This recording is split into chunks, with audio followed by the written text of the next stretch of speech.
That's enough. Just talking about storylines and narrative, that's not what we're about here. We're about playing video games. So let's get into the draft and see exactly what's coming out, because we haven't been gifted with a 11.4 Def Jinx. And that makes me very sad. We need that, right? Absolutely. That's not negotiable. Yeah, I love me some video games. Hopefully we'll get to 3 video games. That's the dream. You know, not just the 1 and 2. I want 3. I want this to go all the way. Which 3 do we want? We want League of Legends, Valorant, and TFT, or Legends of Runeterra? Which one? I'm honestly, I was just thinking about 3 League games. Oh, kind of right. Sorry, I gotta be confused. If you want to throw in, like, you know, throw it off script, that would actually be so cool if we had like a triathlon, but then it's 3 different Riot games. Damn, that would actually be like you would actually. How cool would that be if it's the same roster, right? And you need to field a roster that can both win in TFT, in Valorant. It'd be like playing cricket, you know? You have to put in like players that can, like, you're a good batter, but you're also a good, like, silly mid-on fieldsman and stuff like. I don't know whether that's a thing. It's been a while. This is a great idea. Let's do this. Let's get this done, as it won't be. It won't be the Jinx. We're done here. Oh, Atlas's poor heart will not be happy here. And I think the Aphelos ban in that, from that point of view, makes a lot of sense. Would work really well into that matchup, as yet again we see this Hecarim has been rising in priority on 11.4, and it's interesting to see that, guys, damn, this is so fast. Speed running. I can't write this down quick enough. My God. Okay, so what do we have? We have Prio for Chovy. We have a really solid top laner for Morgan here, who can play well into basically anything that Gen.G can throw them. They can now go 2 ways. They can. I want Trist so bad, but no, it's going to be Azir, of course. Yeah, that's not a surprise. I feel like Tristana would have been such a clean pickup.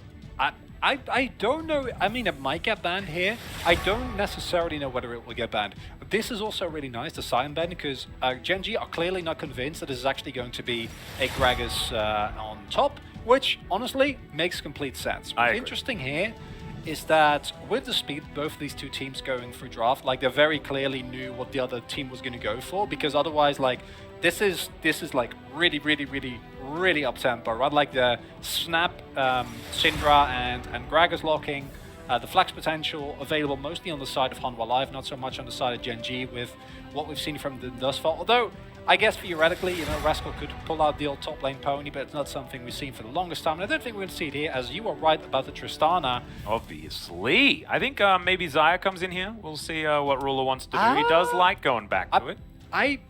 Yeah, but I don't love this in terms of what your team comp wants to do, because now basically you have one part that wants to kite back. Yeah, this does feel... okay. So I think you're going to run into a similar scenario that we saw in the series earlier tonight, where you have part of Gen.G that wants to go forward and part that kind of wants to kite back. If they just lock in a tanky top laner or something bruisery, I would quite like that. Otherwise, maybe you can be looking at something like a cannon. Double AP, of course, can be run with the Hecarim there, who will presumably be able to... Wow, okay, Johan. Okay, Johan. We're back to Rek'Sai. It's come full circle. It's taken us 2 years for her to get back in the jungle, but here we go. Listen, Prowler's Claw Rek'Sai is something that is super cheesy. You've seen it pop up in solo queue every now and then, because in solo queue you get... Kind of makes you feel like you got 2 ultimates, right? Yeah. That do the same thing. It feels dirty, yeah, or 2, you know, an additional tunnel. It's just like, yeah. It's disgusting. As Hanwha Life, they're just, we're going to stomp you, like in the early to mid game. We're going to get ahead, we're going to dive you permanently, and you're not going to have a good time. And as Gen.G, I don't know how well equipped you are to deal with this. I think Ruler in isolation on the Xayah is a very safe window. And BDD on Azir, of course, can also provide a lot of safety. But I feel like this might be running into a similar issue that we saw earlier tonight, where if they actually get on top of you, you're basically just dead, right? Like, you have one Feather Storm and one Shurima, like one ultimate, and that's basically it. Whereas Hanwha Life, they can on top of you with Rek'Sai. Rek'Sai triggers Plasma, right? Like, if he finds a flank, we have the Flash Engage from Morgan, we have the Lockdown from Leona combined with Syndra. Like, the Hanwha Life comp in early to mid-game skirmishes, and I think in mid-game team fights as well, is utterly disgusting. Like, it's absurdly strong. Oh yeah. But if you look at the late game, if you get there as Gen.G, you basically you don't necessarily have like a super cohesive team comp, because like I said, part of what was to dive forward, you have Rascal and Clid who want to just get to that backline, boys. But then you've BDD and Rudo kind of want to kite back. You can of course scoop people up, but it doesn't matter because you have like 3 of the strongest scaling carries in the game. So as Gen.G, if you do survive this early game onslaught, you're fine. But this Rek'Sai pick, like Johan was also, I think, the first person to look in the Carthus this split, right? This man has shown again and again that he's willing to go for these aggressive picks. And the one weakness of Hecarim is the early game. As a whole, the early game is not going to be a powerhouse situation here for Gen.G. You're basically saying, come at us. Hanwha Live shows what we got. And if you don't throw enough punches, we're going to find some way to knock you out later on. Yeah, my issue is that it feels like Gen.G are going to be spamming no rush 20 as often as they possibly can. And we've seen League of Legends these days doesn't really favor that all that often. In fact, the most recent game that we just played, DRX versus Frederick Brion, was an example of that, where if you manage to get an early lead, even if it is only to the tune of about 3,000 gold, that snowball potential is so high. So Hanwha Life Esports certainly have that on their side, but I'm just really interested to see how this Rek'Sai is going to go, because like you say, Plasma setup, picks around the mid-game, this comp is so good at finding that opportunistic CC and eliminating someone. And it really does really well at translating priority in lanes, which you should have, like Chovy Syndra, self-explanatory. I think Morgan might have a little bit more difficulty because like he neutralizes Rascal, but especially early on his wave clear will be a little bit better, right? Yep. So he will be able to actually get prior there, even though he doesn't actually have any threat on the Camille for self-explanatory reasons. What we might see then is just Johan going in really hard, really early. He has gone for the Conqueror though, which from like in a competitive, I get it. I still would have loved the Halo Blades. I think Halo Blades yeah, is like me too. It's basically if your level 3 gang doesn't work out, you're really sad. You know, you're a sad void monster, and you go like. Yep. But if you do work it out, you snowball incredibly well. This is a little bit more on the safer side. This is pretty wacky that Chovy has never played Syndra. He's also played about 1 trillion champions. However, none of them are Syndra. Yeah, that's actually, yeah, we didn't pick up on that. That's a really good point. I mean, that's the thing with Chovy, right? Like, you could put him on anything, it really made sense. The man played mid-Lilia. Yeah, let me just count the amount of 1, 2, 3, 4, 5, 6, 7, 8, 9, 10, 11, 12. This is his 14th unique champion. He never played, like, outside of Orianna, this is the champion. Like, it's the most basic one you get. Yeah. Wow.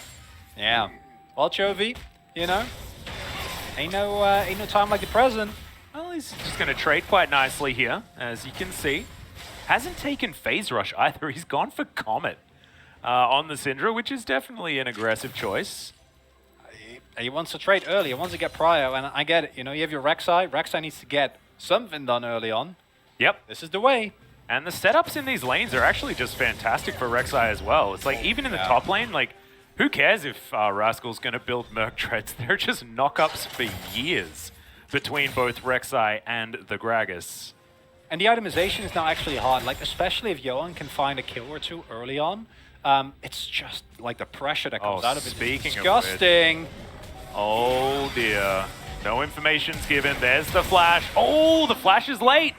And Johan's not going to be able to lock down the kill onto Rascal, who throws immediately down that ward and will get out of here. Another tactical sweep comes in as Morgan's just going to slurp up some more of these grass procs. We'll see how he does go. That's basically a worst case scenario, right? Like if you force the flash, you're happy. Yeah, you get the kill, you're happy. The follow flash is just so sad. Yeah, especially with the, like if you know the hookshot is available, you just take the flash and then you come back for a return gank, right? And then you're probably fine. Rascal did have to use his flash and his mana bar, so any subsequent gank is still going to be very strong. As they're not going to get to cancel. Oh, look at this. Yep, Vista is roaming on in. Johan's going to get a teleport. Oh, if only he had flash. I know, right? That might have been nice, but no. Vista's going to move back down. It looks like double scuttle will come through here for Johan. Morgan going to get a bit of a boop onto Rascal. He's taking a fair bit of damage here as he's down to about 150. I think like this is not a good trade for Morgan. This means you're in diving range. Well, he's going to take a drink. Let's see whether he can keep himself alive as the barrel does come down. Clid going down low. There'll need to be one more turret shot and it comes through. Morgan picks up the trade kill, and that all of a sudden becomes way less good for the top lane of Gen.G, especially because Morgan didn't even flash. Still have the teleport available. Morgan can just get back to his wave, pick up most of that experience. Rascal doesn't get that much out of it. It's a kill going onto the Hecarim, which so is close cute. to smite. That's a bit sad for Johan. Yeah, it is. That would have been really good for him, because then he would have actually been able to punish the Hecarim even harder. Of course, as the Rek'Sai, your goal is to either get stuff done around the map, right? Like find ganks, find plays. That hasn't been going super well. Man, that was really nicely placed in B2D, just barely sidestepping the scat of the week. So, Halo Blades, BDD is here for you. Chovy, as you said, gone for the aggressive choice in lane, but still getting bullied out here. Won't have teleport available, so are we actually going to see Chovy at a CS disadvantage? That would be... Whoa, that would be something. We may for a brief moment, as we're going to have a look at this gank once again. Oh, sorry. Yeah, it's a painful one, right? Like, I think if you either flash immediately here, and also, I'm pretty sure it was also already out of the ground. Like, I don't know if it did... There might have been a vision problem. Yeah, maybe the back end of the animation would have still knocked him up. I'm not 100% sure. Whereas Morgan plays this level up is super crucial, right? Like, otherwise you just get over, you die, and there's nothing you can do. Because he uses his empowered auto here, knowing that will give him the kill on the minion and does the level up. And then, yeah, you kill it this early on, you're not that tanky. He is the one who draws aggro there, doesn't have the flash available because he went Ghost, of course, so... Yeah. Bit of an awkward position there, not a great trade, but Hecarim is able to just farm. Johan, his first gank failed, and he used his flash, and at least he's not Halo Blades Rek'Sai, but it's still not great, because this is a champion that you pick for those first couple of levels. Maybe your level 6 power spike, you can get something done, but if you don't do any of those, it's going to be... You need to find skirmishers, 100%, and now Rascal is so much harder. Maybe he can bait something out here. Yeah, looking to try and find his way in towards this brush, but right now you can see Rascal will be able to move that minion wave up by the looks of things. The adaptive shield coming through here, and I believe Rascal's smelt this one out. Smite comes through for Johan as Rascal. No flash, remember. Hextech ultimatum and hookshot beautifully gets him out. That's about the only way that he could have escaped that. It was very nicely done. So clean, right? Like, you think he might be dead, but Johan, crucially, spent so much time trying to get stuff done around the map, didn't actually get it, wasted a lot of time on a Gromp there, and that led to a situation where he's not even close to level 6. If you have 6 deck, Camille's 100% dead. Yeah. Instead, Rascal uses the not as, well, no, like everyone knows Hextech Ultimatum, you lock him in, but you also knock away enemy champions. Does it there very cleanly, and unfortunately for Hanwha Live, these early conversions have not really looked like anything so far, outside of that that one kill that we're able to pick up thanks to a kind of a botched dive. And if the pace of the game remains low, Gen.G is chilling. Oh yeah, absolutely. The more they can mitigate this pressure from not only the Rek'Sai, but the entirety of Hanwha Live Esports, the happier that they are. As Rascal gets boot back and you think, well, he's down to 200 health, there are 2 damage dealers here that should be able to kill him.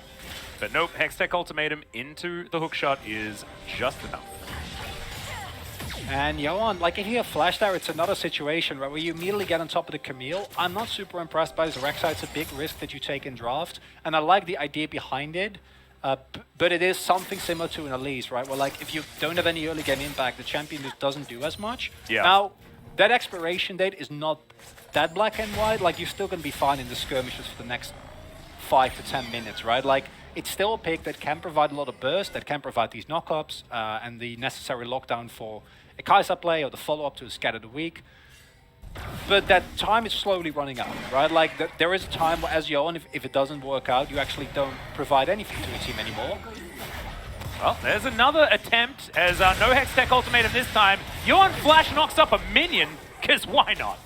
And now we're going to be getting back. We've got to work on the flash button, but definitely good to be able to grab Johan a kill here. Remember how I was saying I wasn't super impressed with the Rek'Sai mechanically? That is still the case. That minion was real dead. I mean, that is definitely true. And he still has his ultimate available, so we kid, and it did not look good, but in the end, still got the job done, right? And they are looking for a play on this Herald here. I don't know if you can contest this as Gen.G. Deft is coming as well. Yep, Deft is going to move in, but they do manage to get some alone time for Ruler there on the bottom side. Deft and Vista had actually been laning very effectively down there as the plate not going to go over to Morgan, which is a little bit unfortunate for him. However, securing the Herald, definitely good news, as we are going to have a look at this one more time. Oh, You have to. a bit sad, yeah. Yeah. Where'd he go? Yeah. I think that was onto a minion, right? Like, Yeah, no, it was an auto into me. Yeah, it was. And that's the thing. Maybe it was A moving there, and then like you just attack the first thing that pops up on your screen. Maybe you thought Rascal was still being played. It's Chovy! Yeah, Chovy's getting thrown around like a ragdoll, and he uses that focus will in order to try and kill the rest of the minion wave because he knew that he was dead. And this is the kind of the downside that you do have with the Syndra. Maybe one of the reasons why Chovy is also not particularly fond of the pick is into an Azir, Hecarim, you can maybe play a flash there and then you probably still die. You don't really get to play the game as long as BDD is ultimate and your jungler is not around. Yep. And there's been a lot of bots, or topside focus rather here from Johan, meaning that Chovy's kind of left on his own. BDD is actually, He's winning in farm, dude. He's winning in farm against Chovy, right? As we go top yet again. They invest so much, but Rascal's barely behind, guys. Yeah, this has not really been too much of a snowball towards the top side of the map. As you can see, it's just going to be a back picked up for Johan, who does have the Herald still there, and ready to try and deliver some plates to someone. We'll see who he donates it to as we get another replay here of Chovy walking to lane and dying. That was a fresh blue buff.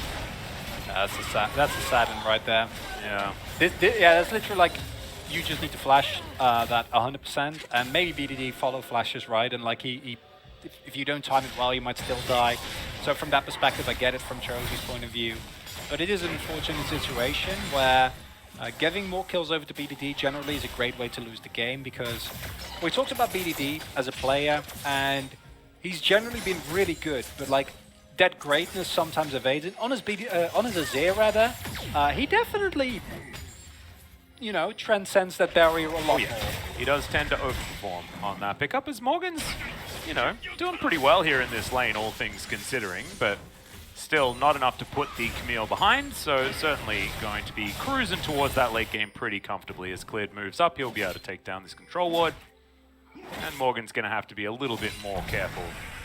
You know what, Atlas? What we're seeing here is a live kind of experiment with the expectation that people had on patch 11.4, right? Like, your expectation was our gank is going to come back. The Elise, the Rek'Sais, these early game powerhouses.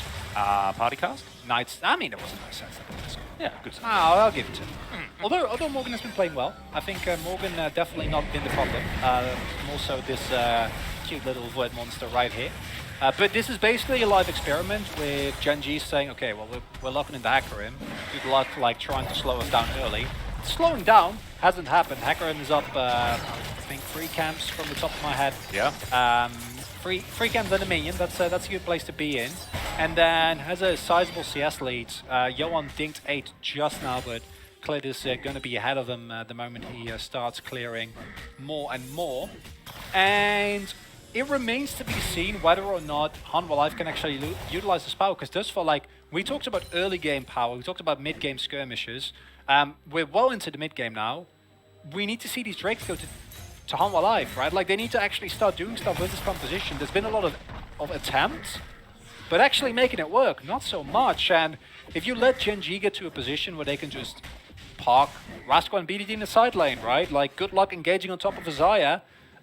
Or they can look for a flank with Rascal coming in from the back, which is, Oh, this control ward is just so money. That's cash money right there. Oh, the collapse. Oh, boy. Chovy does get the info, and Johan is just going to press that B button and get the heck out of dodge. Deft and Vista just taking down some rocks on the bottom side as Rule is going to continue trying to shove through. Has picked up a couple of plates so far, but it's been a pretty subdued game from Ruler so far. I mean, he doesn't need to do anything. Ruler can just sit in the bot lane, he can chill. He knows if this game goes at this pace, this is like the classic LCK. Oh yeah, pace, right? Like 40 minutes, 2 kills. We're taking it easy. I have faith in Ruler to hard carry team fights, as long as he doesn't pick Vayne. We've been over that. It didn't work. Yeah, I needed to get that in there because let's be honest, you know, your heart jumps a little when you see Vayne, but then also we immediately saw why Vayne isn't that popular. Yeah, it was certainly some Vayne spotting in that one. I mean, it wasn't the optimal decision. Not a great spot to pick the Vayne, and that's something where I'm happy to see the Zaya with an insane amount of self-peel, and it's just like, it's very plug and play. I don't think it's the strongest AD carry, right? Like, I think that there's a bunch of picks that can provide a lot more, a lot of different things. But in this type of composition where you're going to 1-3-1 and you just want Ruler to stay alive throughout whatever happens, Zaya with Featherstorm and Cleanse is going to be as safe as you can get outside of maybe an Ezreal. Yep. So that's a really good look. Later on, no one on the side of Hanwha Life is going to be able to match you in side lanes, right? Like both Azir and Camille are huge problems, Camille even more so. And then Hanwha Life, it's Vista or bust when it comes. I guess Morgan actually can help us. So the hard engage is actually quite decent, but you do have a Rek'Sai that does not provide a lot in late game scenarios. No, and we were hoping that Hanwha Life would be able to get themselves to a lead right now instead of being behind a few hundred gold. But honestly, at this point, like, it feels like Gen.G have got exactly what they wanted throughout this game. 2-2 in kills, Gen.G even able to collect the first Drake. Second one looks like Hanwha Life should be able to fight for. I very much hope that they do. As you can see, a bit of a back coming in from Morgan. Looks like he's moving back towards the top side now. But standoff. Yeah, it is certainly a bit of a standoff here as Ruler taking a bit of damage from the Void Seeker. Okay, is this just going to be a gank in the bottom lane? Yes, it is. Couple of slows do come through. Magnet Storm comes down as well, and everyone has dove onto Deft. He will be taken down as Chovy teleports in maybe a little bit too late alongside Morgan.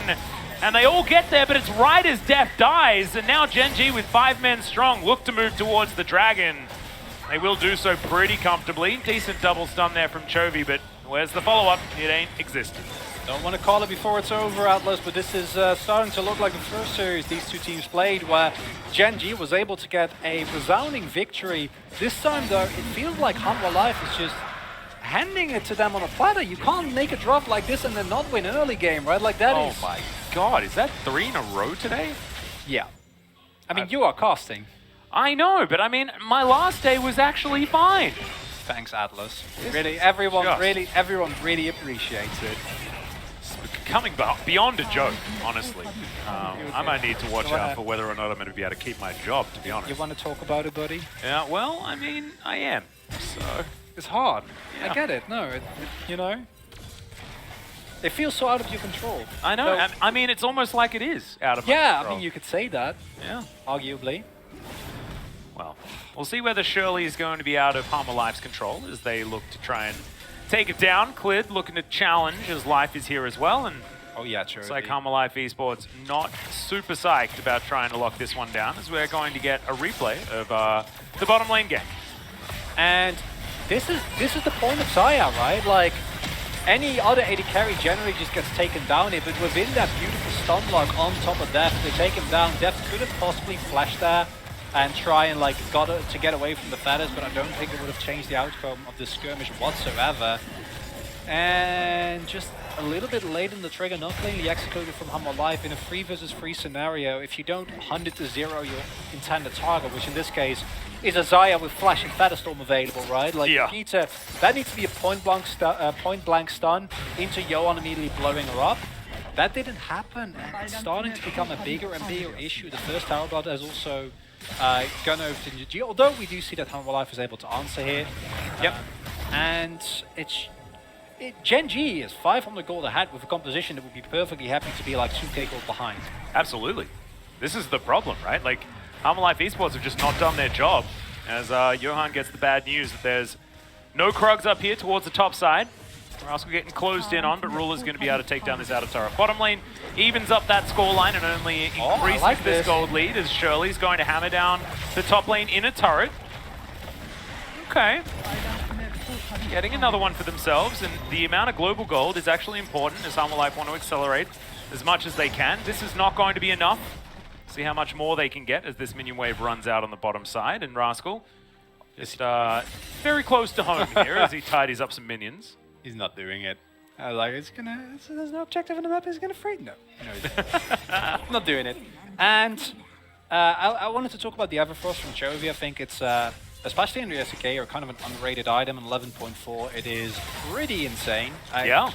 It's like, you know, lucidity boots that took everyone a little bit of a time to get used to it. But now, look at the inventories. Very strong, indeed. So happy to see a lot of those. You know, slap a Verdant Barrier on top of there, and you're feeling real good. Then you got You're feeling very 11.4. You got the 11.4 clothes. You know, you walk in to the game and you got all the right outfit going on. I like it. Very trendy. Very, right? very trendy. Yeah.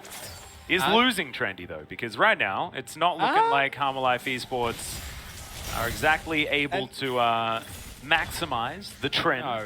And I'm worried. I think that the window as Hanwha Live, you can say, okay, so we just have an absurd amount of damage. We're just going to, like, we win skirmishes anyway. That point is kind of past. What you're looking for now is someone to overextend.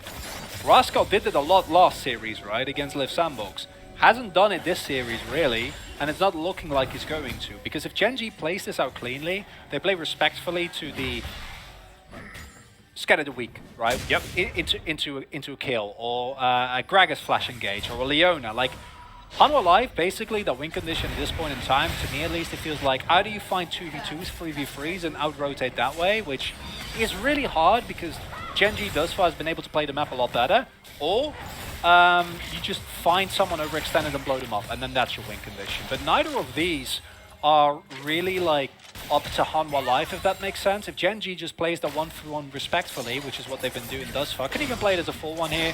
You don't have to put BDD in the side lane, right, because he does provide a lot of additional safety to your 4-man unit. But just park Rascal, which is what they've been doing. Absolutely. He just picks up 3 gold. You can possibly get Cloud Soul Point here as well, which cooldown reduction on Featherstorm basically takes like the last hope you had as Hanwha Life of taking this game and like really shoves it down. Yeah, it's a big problem. Now Gale Force is completed as well. Ruler has a lot of different buttons that he can press to get himself in towards safety.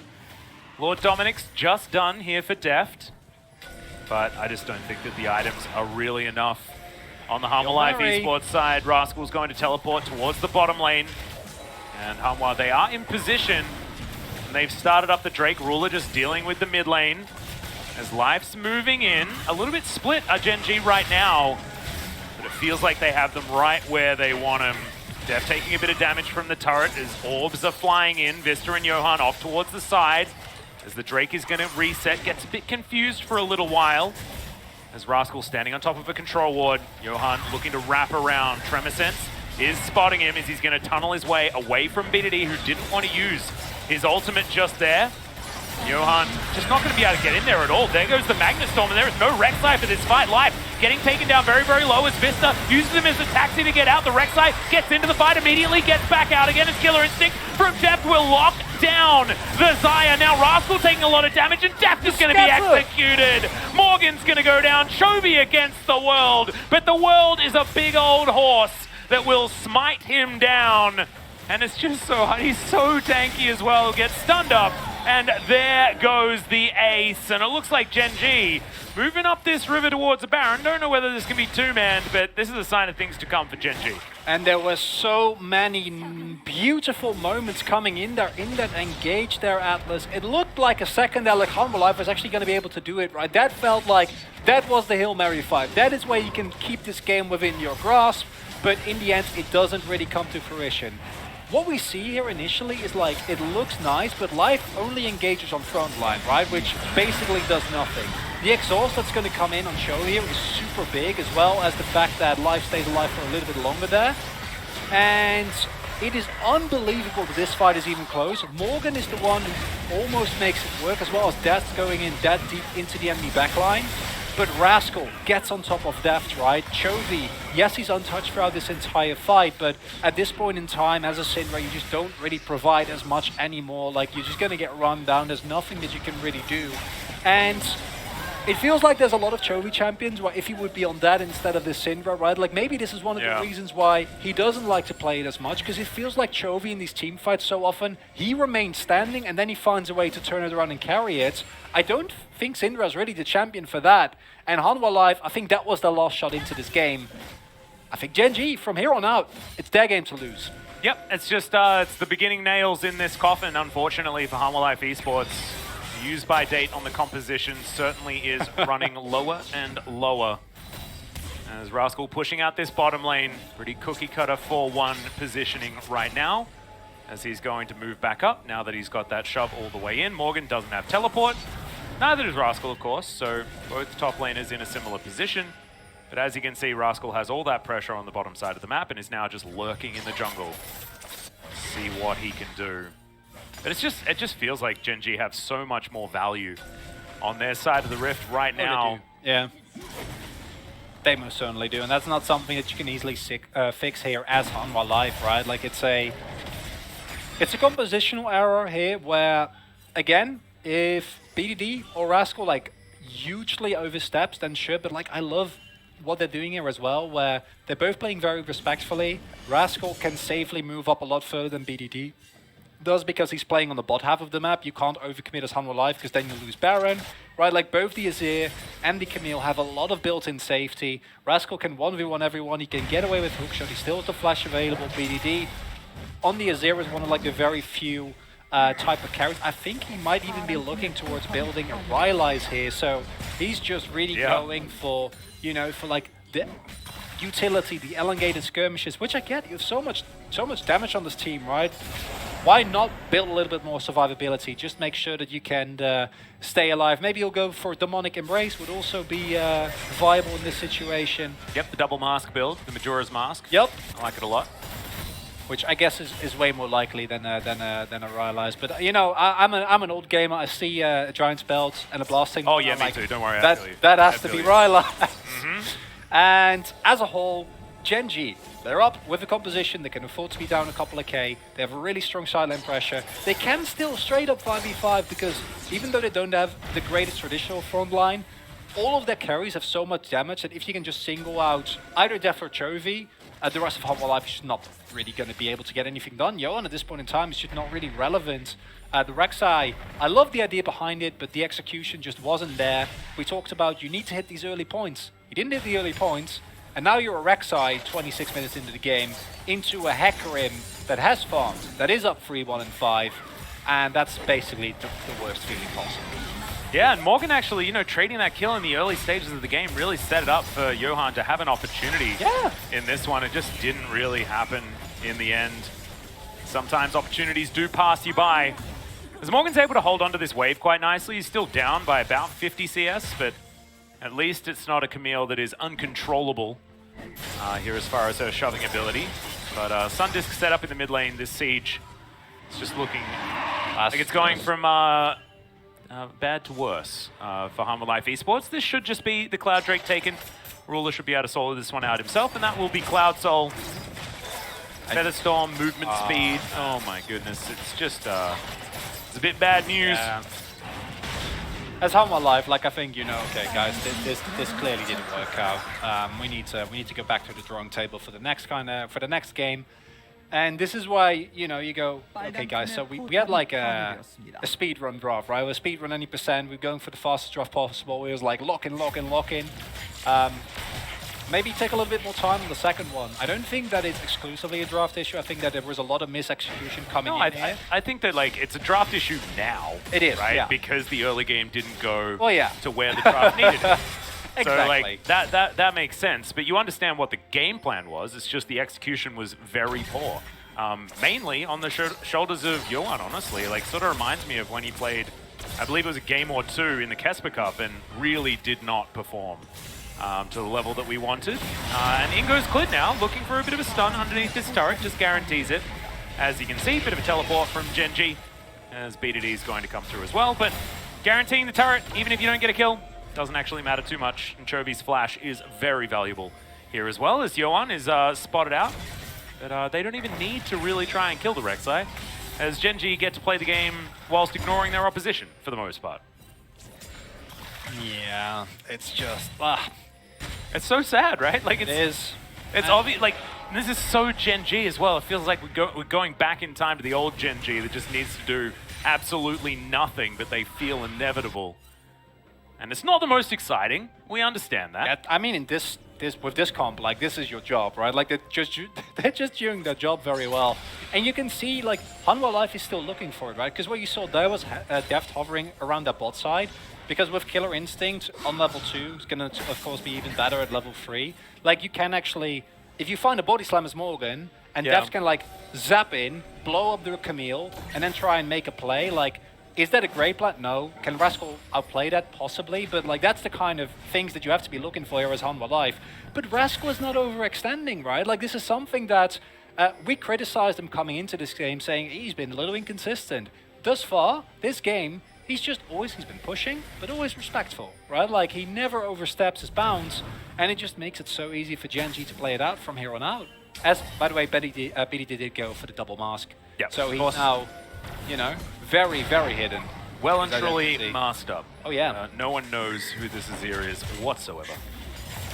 This is when the Emperor wants to, you know, roam the streets and doesn't want to get mobbed. Yep. And if someone figures out one of the masks, it's got backup mask that he can pull out. Yeah, he also has a nice veil. I guess it's like a invisibility cloak. Sort of like Jasmine. It works. As now he's also going to be wearing purple. The blue trinket is going to spot exactly when the Baron died, but he would have yelled anyway, so it didn't really matter.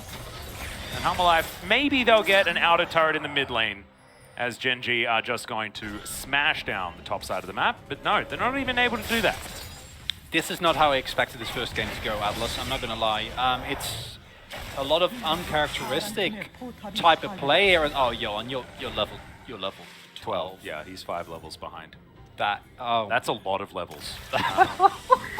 Soulflare is going to get a cleanse out of Ruler. There we go. Vista's going to go in. Can't really get out. The gameplay button. Not enough. Oh, eventually is actually able to take down the Rel. There we go. Scatter the weak. Not quite enough. As Vista's still looking for it, but there is some delicious Rek'Sai for Gen.G, and in goes cleared towards the backside. Void Rush does absolutely nothing. As I don't know, I probably would have preferred to kill a siege minion, to be perfectly honest. Rascal wasn't even there, by the way, guys. This was a man advantage, theoretically, for Hanwha Life Esports, because Rascal was just taking down an inhibitor turret on the bottom side of the map. Decent stun to land here from Chovy, but this is the circling of the drain for Hanwha Life Esports. Yeah, at this point in time, there's just not a lot you can do, as they can just move forward with impunity. They have the Baron buff available if they want to play it slow. That's just no way at this point in time for Hanwha Life to get anything done. You're 10k gold behind, and this is not the series I expected. Gen.G, throughout this split, have been categorized as an early game team, right? Like, they were next in Italy. Like, Rascal and Clid popping off. And it makes me really happy, because this is two things happening here. It's Gen.G adapting to what was their problem previously, which was Clid and Rascal trying a little bit too hard, right? Like the amount of 2v2s that went wrong in the early game and then backfired on them. I mean, that still happened this game, actually, but they did mitigate it. Yeah, but it was not as bad, right? As we can see here, everything gets thrown down. Yes, you get the kill on Life, but Life's not really who you want. As Johan, here comes level 12 Rek'Sai. Yeah. And you know, like you said, like he has no value. The Rek'Sai has a very clear condition that you need to hit if you want to pick that value. It does not whatsoever in this scenario. But the adaptation for Gen.G to go for a slower comp, and then also a Hanwha Life that all their strong suits kind of were gone, right? Like they were playing together really well. They were playing to that out. Chovy, no, he's gonna flash. Exhaust goes down. Deft finds a bit of damage there onto Life actually, but Chovy's gonna have to use his stopwatch to avoid the horse, but it's not going to work. Gameplay button pressed onto Ruler. He just soaks it as best he can. BDD's gonna go golden as well. Deft doing his very best to try and kite this one as Clid may actually fall down, but he's got a stopwatch as well. Everyone knows exactly what time it is this game, as Life and Ruler are pretty low. BDD gonna get delivered over to Morgan, but Vista is just gonna die. Deft, no room to get into this fight. And yes, Gen.G have some lower health bars, but I don't know whether it's going to be enough as Deft uses Supercharger, tries to get out of the way of Rascal here. His Hextech Ultimatum is popped. Deft trying to win this 1v1, but he's not going to be able to. Second proc of the E will do it. And that is going to be Morgan getting taken down very, very low. Goes golden as Ruler flashes in. And now Rascal is going to do the same thing. How many stopwatches are on this damn team? Everyone's just golden all the time. Yeah, Johan's like, I want out. Where do I go? Well, this is how you do it. The Nexus will be taken by Gen.G. And that felt